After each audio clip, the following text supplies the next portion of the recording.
मानव जीवन से जुड़ा दुनिया का ऐसा कोई भी पहलू नहीं है जिसका उल्लेख भारतीय वैदिक साहित्य में नहीं हो। जन्म से लेकर मृत्यु तक के 16 संस्कारों में व्यक्ति के अधिकार, कर्तव्य और नैतिक दायित्वों का बोध कराया गया है। और कुरान पुराण में तो जन्म से पहले और मृत्यु के बाद तक की गतिविधियों का प्रस्तुत किया गया है। इसमें यहाँ तक बताया दिया गया है कि मृत्यु के पश्चात आत्मा आखिर कहाँ जाती है, उसके साथ क्या क्या होता है, उसे किन किन परीक्षाओं से गुजरना पड़ता है और इस परीक्षा में फेल या पास होने के बाद उसकी क्या गति होती है। आइए आपको भी इस रहस्य से अवगत कराते हैं आज की इस वीडियो में। नमस्कार, आप देख रहे हैं सुदर्शन धर्म और मैं हूं आपके साथ सोनम गुरु।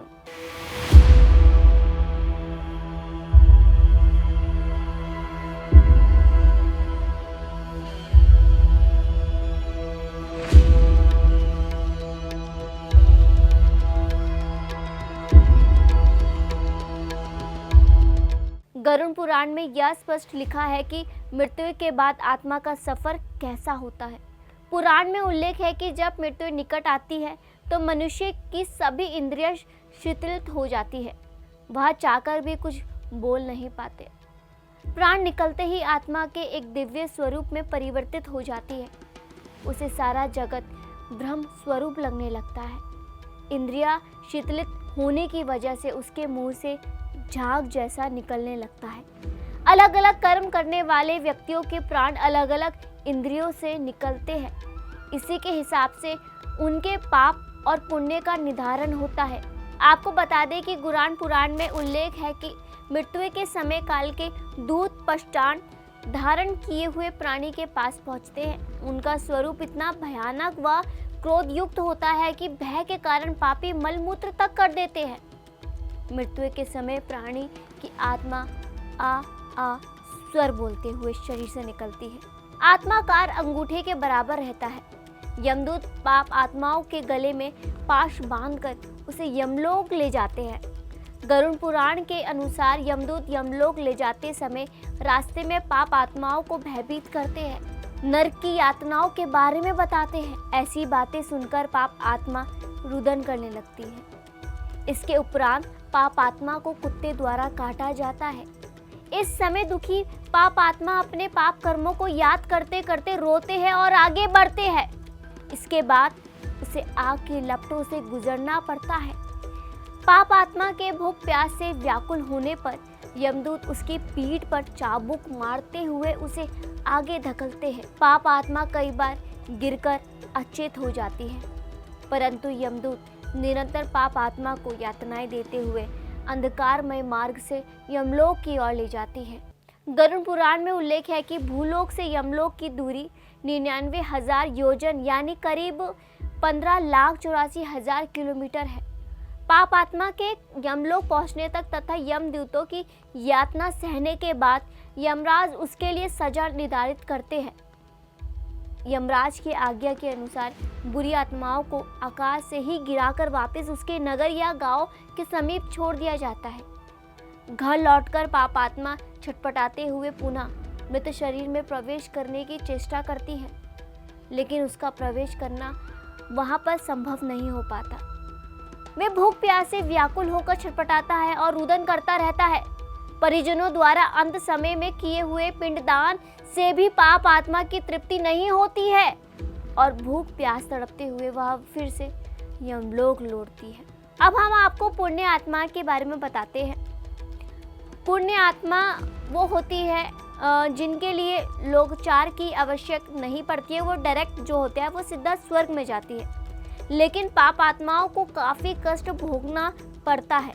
पुराण में ये भी उल्लेख मिलता है कि यदि मृतक के पुत्र पौत्रों द्वारा पाप आत्माओं को पिंडदान नहीं दिया जाता तो वे प्रेत रूप धारण कर दीर्घकाल तक धरती पर रहती है। मृत्यु के उपरांत 10 दिनों तक पिंडदान अनिवार्य बताया गया है। इसके बाद मासिक, चैत्रमासिक और वार्षिक पिंडदान भी होते हैं। मृत्यु के 10वें दिन तक किए गए पिंडदान के 4 भाग होते हैं। पिंडदान के 2 भाग मृतदेह को प्राप्त होते हैं, तीसरा हिस्सा यमदूत को प्राप्त होता है तथा चौथा हिस्सा पाप आत्मा रूप प्रेत का ग्रास बनता है। मृत शरीर के अंतिम संस्कार उपरांत पिंडदान से प्रेत को हाथ के बराबर शरीर प्राप्त होता है। यम मार्ग में यही प्रेत शुभाशुभ फल पाता है।